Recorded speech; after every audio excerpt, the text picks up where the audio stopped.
Nous allons en Russie par la magie de la télévision et du duplex.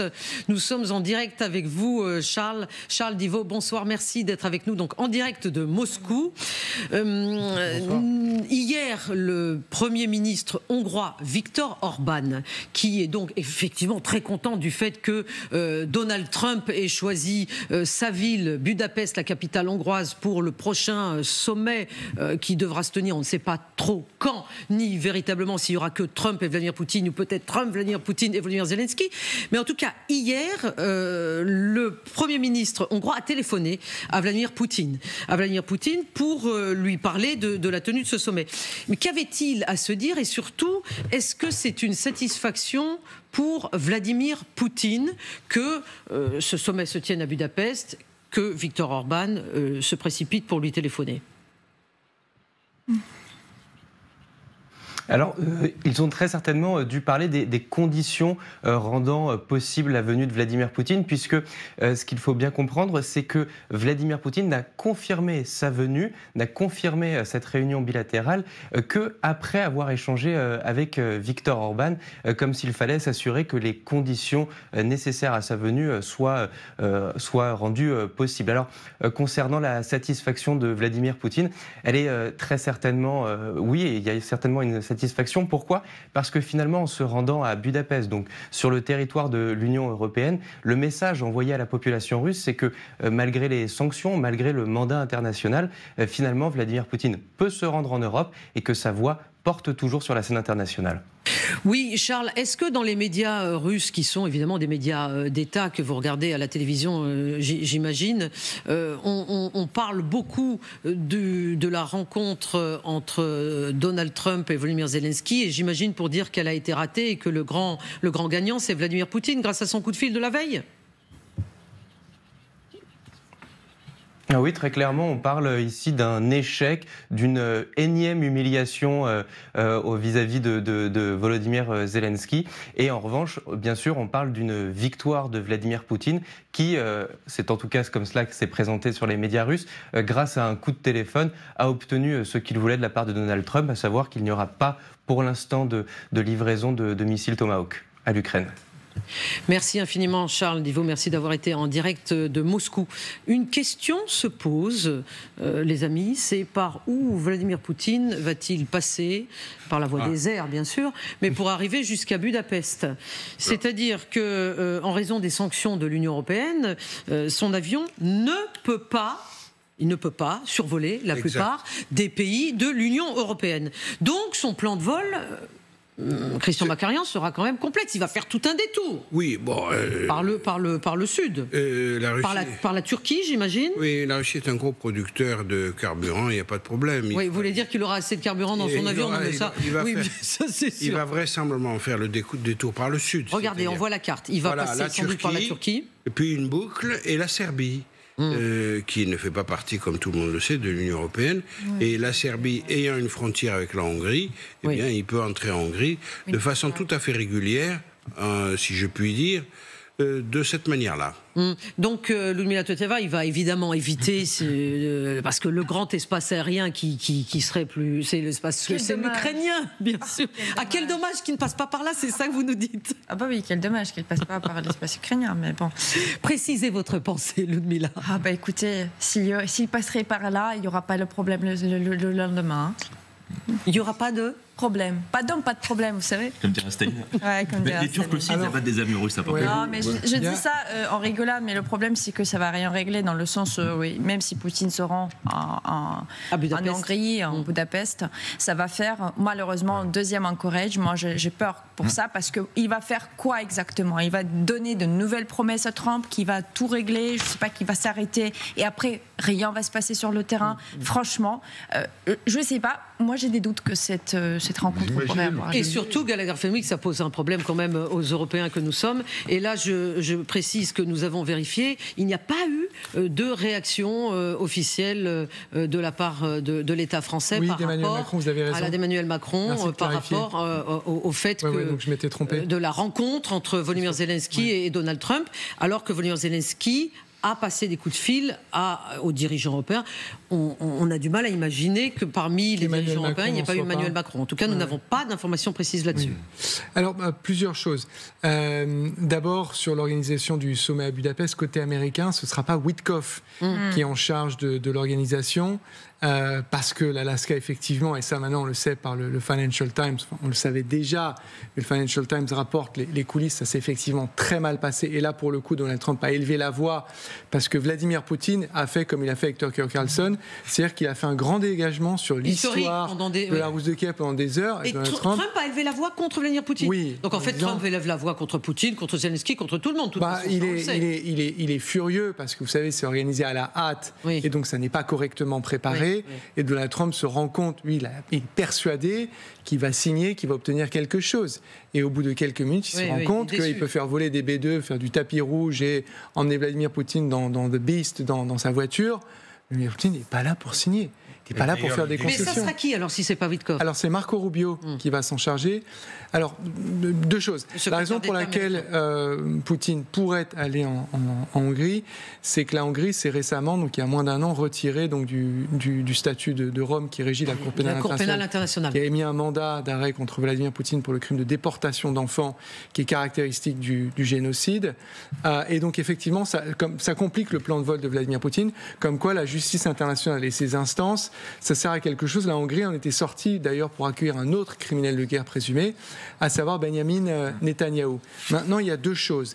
La première, c'est que même si vous faites une jolie boucle comme ça pour passer par la Turquie, l'Albanie, le Monténégro, la Serbie, et ensuite remonter vers...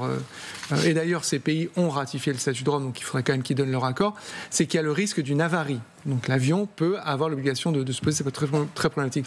Deuxième chose, j'en termine par là. Imaginez Vladimir Poutine qui appelle Donald Trump et qui lui disent « Tu sais, je suis très gêné. Ces Européens compliquent très largement le sommet à Budapest. Je ne pourrais pas m'y rendre. Pourquoi ne viendrais-tu pas à Moscou, du coup ?» Et tu voulais dire, enfin, le grand problème, c'est si Trump acceptait. Ah bah oui, il y a beaucoup de problèmes dans ma proposition. Que Vladimir Poutine demande, il l'a déjà fait. Il a demandé à Zelensky. Exactement. Je ne sais pas s'il a proposé à Donald Trump, mais ça peut être un coup qui peut jouer. Si, il a proposé à Donald Trump.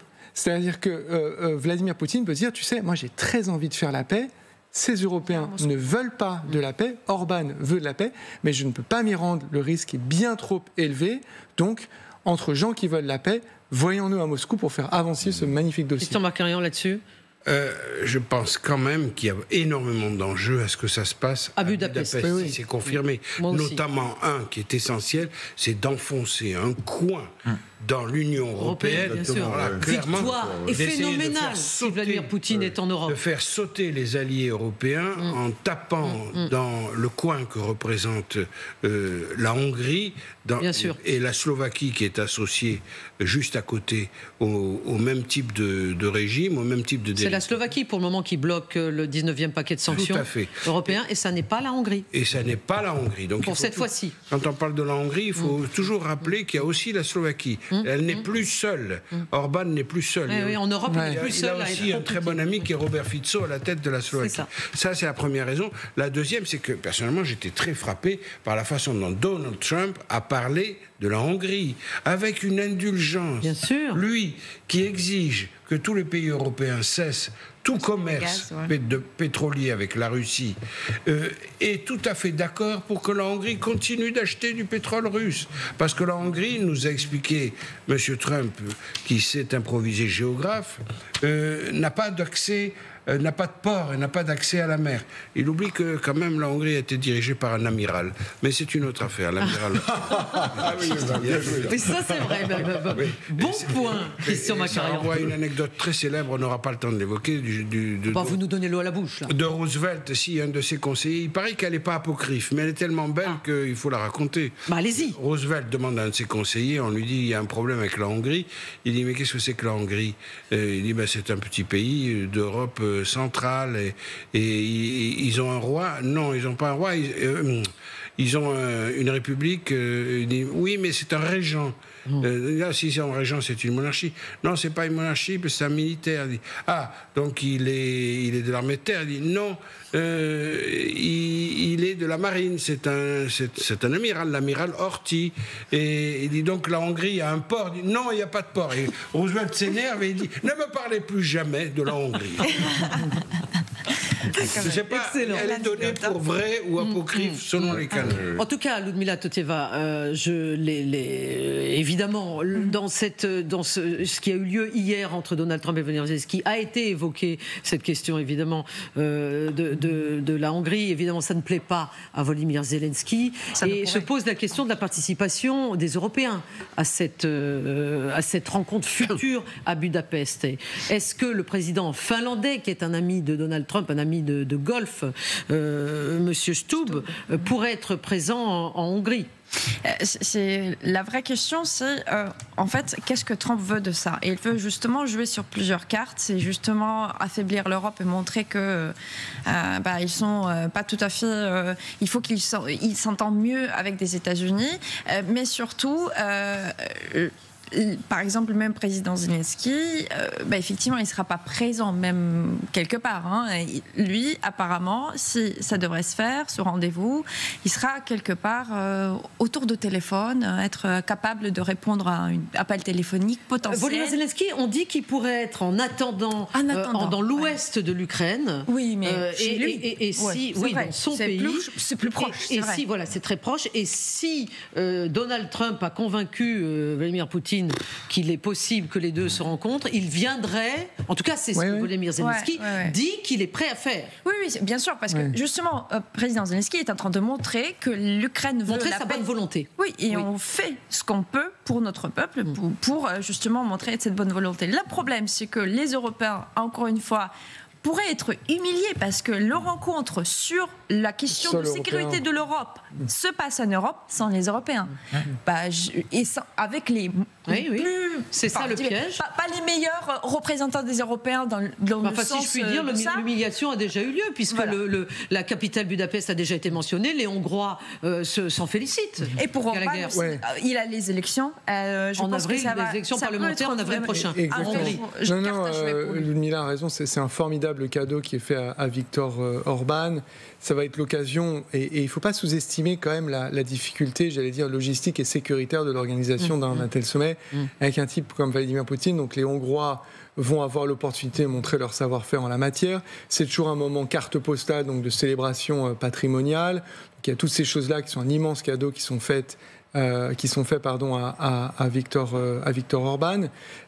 Sur la possibilité que Zelensky s'y rende, Donald Trump a quand même été assez clair pour dire que, pour l'instant, en tous les cas, c'est pas vraiment dans les cartes. C'est-à-dire qu'il dit, écoutez, on va faire un truc à 2, peut-être à 3, et il parlait de Viktor Orban, il parlait pas de Volodymyr Zelensky quand la question lui a été posée. Mais effectivement, ça va être un moment pour le moins houleux pour les Européens, mais attention, qu'est-ce qui se passe, et Ludmila l'a dit tout à l'heure, si Donald Trump revoit Vladimir Poutine et qu'il en ressort avec à peu près autant de choses que lorsqu'il l'a vu à Anchorage en Alaska. Ça a commencé à faire un petit peu beaucoup pour Donald Trump. Donc je pense que le mot qui est passé à Marco Rubio, qui sera l'organisateur, c'est de dire « moi je ne vais pas à Budapest pour ne rien signer, ne rien annoncer ».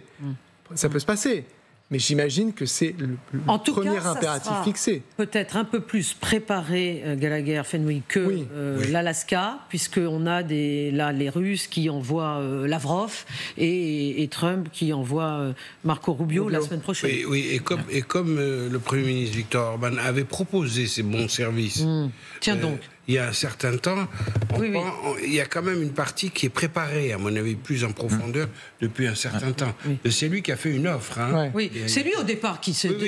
Mais Erdogan, le Turc aussi, avait dit ça peut se passer en Turquie. Donc finalement, c'est Viktor Orban qui gagne pour le moment. En tout cas, rien n'est connu sur ce sommet, hormis le lieu. C'est-à-dire, c'est quand même étonnant. Nous savons que ça va avoir lieu à Budapest, mais on ne sait pas quand ça va avoir lieu, qui sera véritablement. Mais la date précise n'a quand même pas été tout à fait communiquée. Mais en tout cas, Budapest, là, tout le monde s'en félicite. En premier lieu, les Hongrois.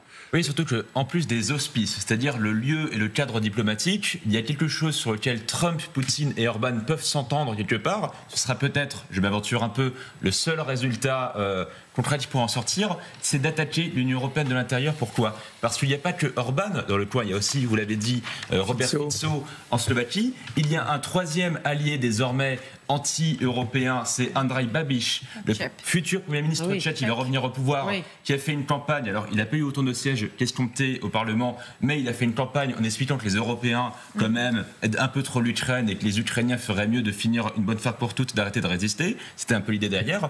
Imaginez que demain, on ait un Donald Trump qui nous relance l'offensive qu'avaient lancé J.D. Vance et Elon Musk en faveur des mouvements anti-européens, qu'on ait un Viktor Orban qui soit intronisé comme médiateur européen par Poutine et par Trump, et qu'à la fin de la journée, on ait quelque part l'idée que c'est l'avenir de l'Europe, ce sont les nationalistes qui vont refaire business as usual avec la Russie, et que les Emmanuel Macron et les Friedrich Merz incarnent le passé. Pour moi, ça c'est le gros danger, c'est qu'on ait la consécration des nationalistes anti-européens ce jour-là. Oui, tout à fait, d'autant plus que l'Allemagne est en panne et pour différentes raisons de politique intérieure, notamment économique. La France, ça va de soi, traverse des difficultés très complexes à dénouer. Le Royaume-Uni n'est pas en forme non plus, il y a beaucoup de manifestations à l'intérieur, donc il risque... Alors, le Royaume-Uni n'appartient pas à l'Union européenne, il n'appartient plus à l'Union européenne, mais enfin, c'est quand même le pays le plus engagé en Europe aux côtés de l'Ukraine, il faut quand même le rappeler. Donc il y a un moyen d'enfoncer un coin qui me fait penser au discours hallucinant tenu par J.D. Vance, le vice-président. Vous l'avez bien dit. À Munich. Oui. Oui, on se souvient. C'était humiliation au printemps dernier, où il a esquinté, il n'y a pas d'autre mot, l'Europe et les pays les plus libéraux d'Europe, en exaltant les voies suivies par la Hongrie et d'autres régimes populistes. Donc là, il y aurait, en plus, pour les Américains, indépendamment du dossier Poutine et de l'Ukraine, il y aurait en plus une victoire idéologique, ce que Trump a confirmé, puisqu'il a dit à la Maison-Blanche, quand on l'a interrogé, qu'il pensait que Viktor Orban était un homme formidable et un modèle pour l'Europe.